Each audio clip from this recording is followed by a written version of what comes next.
Samoa's natural waters are special. Something goes in there, comes out different. Natural Samoa water, the taste of nature in a bottle. Post-traumatic stress disorder is an anxiety disorder that can result from a traumatic event. Living with PTSD is challenging, but learning more about the condition might help you to ask questions and find the help you need. To learn more, visit our website at www.asalliance.co or call 684-699-0272. Skipper Tuna is the healthier choice for you. It's nutritious tuna flakes, packed in easy open cans. Get hooked on the great taste of Skipper Tuna today.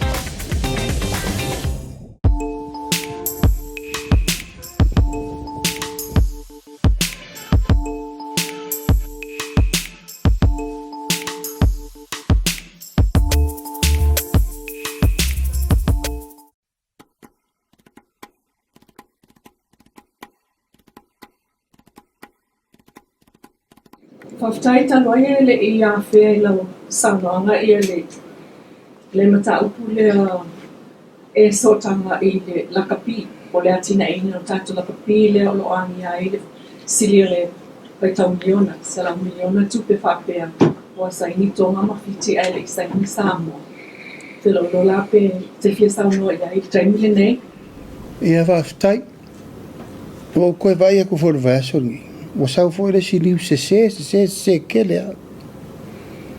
O le fai mai wa missed out e Samoa le diol. O le se lau miliona ta la Ausetalia. Ai le eise lango le malo I le tio lea. Mor si le fia le tatu atunu. O le tau fatu langa le fianga le malo le tio lea. O mana matu teranoa ma le malo Ausetalia. O le fund lea. O le ua ui me le malo for the first time.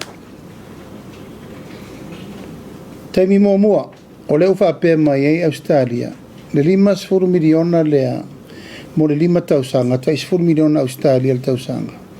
E watu e soani I le Lakapi Samoa Super Rugby. Ai whapea mai, e ele involvement le malo. E le o avesa oa I o le uni Lakapi Samoa. E se ilonga sengi le malo. O laula tala na whai le malo Ausetalia, wha manino mai le stena le malo I le tuperea. O te le mana o saini le malo, a e o mai mani ai a inga whapea, e le ieise limo le malo e a fia I le lufi ino le tuperea. A whapea leua mai e le malo Ausetalia, a fia le malo, e te tauna iei whainga whawai. Ma whainga e a fia ai le wha so ino le tupelea. Ina ia mautinoa o lo sao masanga tonu, I le tūlanga, e whaale e Lakapi Samoa. O taimin nei, e le tue nāma se la ina le tūlanga le ili tātou ina Lakapi. Ma e le o whaaloa fo iau tala le tūlanga I le awala tue whafoli ina Lakapi. O umana o lapata ia mua, ma ai, awal tue whaaporoki kia le whaingoli ina Lakapi.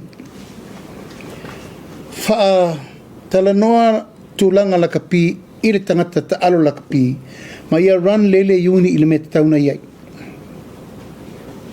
No wa mia lele ngā tia no wa mia umalawa, tai fono, ma perestene o yuni uma, masaro yuni uma, Samoa a tol sfurun mato I. No whaalia lo iai o lo manatu lea, vai o to. O lea uwhai melmalo Ausetalia, e iei lea ia le malo Samoa. Whaatonton wal tupelea, mole yuni Lakapi. No tau alola iei o manatu lea iei tinangalo le malo. Toi titia tātou le qualify. O la lalwa ingol melna, o le whaale tonu na le yungi Lakapi lana pulenga. Ai le whain tātou toi alo le melna, o le Lakapi, o le tātou ta alonga e pele ia tātou. Alan me le tātou vai al temini. Le anga results, le anga le pulenga, ta ape solo, misa ta malatapi, ta tuli coaches. O a ingol melna. E leo tūlanga le leile pūlenga le iei le teimine nei. Mai wa umana ave la utua lalo. Perestene umana o mai, a tau mana nao involve le malo le melea. O no tau role o e suito pūlenga. Pau na o le awala. E sanga tonu ai mea ia whatu el tatou malo. E lau whai mai leise fsosani le malo. E ova ma le miliona tāla le sosoani le malo. O le utos ma le sifa o i tūtino le malo. E whawhensa au nova pena le te whono le isi sosoani le malo.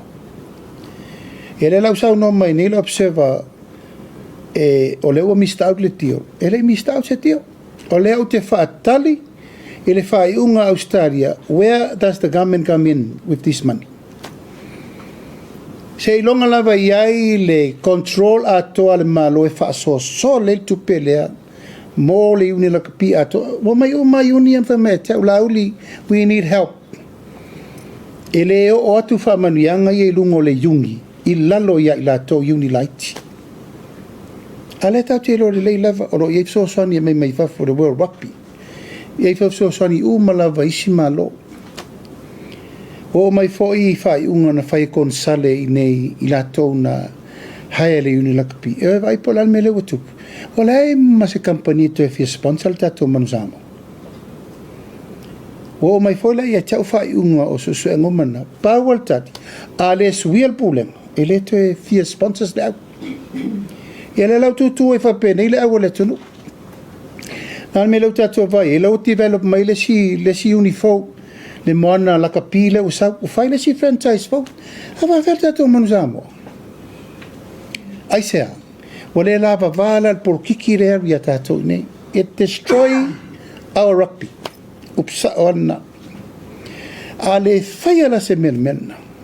O te leilo po fe o il tato i un Lakapi. O te leilo foi po fe la o i e lumana i o le Lakapi i Samoa.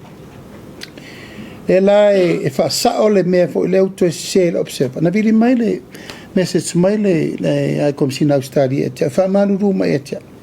La udi e se i sini le message le wa mai.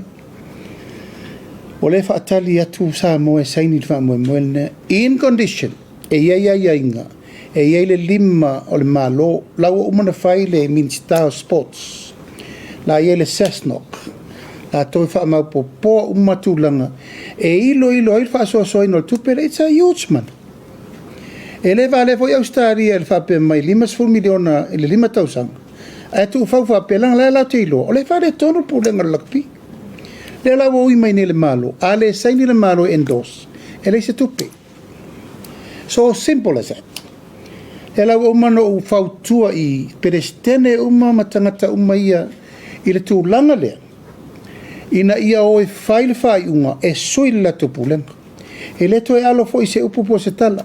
La me le whai le malo. Tau manei ana wha matu ul fono nel ta i 5 wafe ta i lua se la wafe.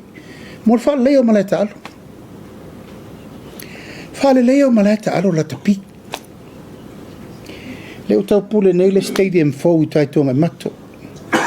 Lau wha solo o lal melea o le Lakapi. Ala va fela ntato wata pena le fale au le ano fale mo kwa okia. Ire tau ntato fata mala melea e tau ntato tino solo. Hapa malia. Ala to ia a fie fainga tonu va por kiki ese. Tu ule ta alonga ia ila to o to sisila yaso ia. Nai to ina sa iai tata penanga mea. Ai ma se vesi ala isa ala inkupenga kai. Ala meno isa mo. Nai lungo le rank. Tato pina ula lolangi sevens. Ala me ukako foi inga ia ule kauri o lolangi. Eo i tu lango le musua e ala no mai tamata alo o le fatu mo le tulu.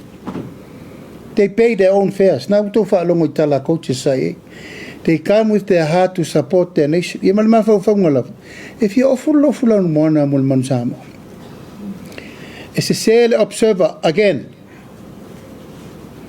SSC o tele i fa pe wa misi le tu lango tupe. La e fa Tali mai le officer Australia el time tauno usaini ai. Ona leo te fa Tali conditions here. O la le afianga le malo. Langa mai tupe e besao yo e fa le tonu. O le malo le nendos. E taun fa mamlama.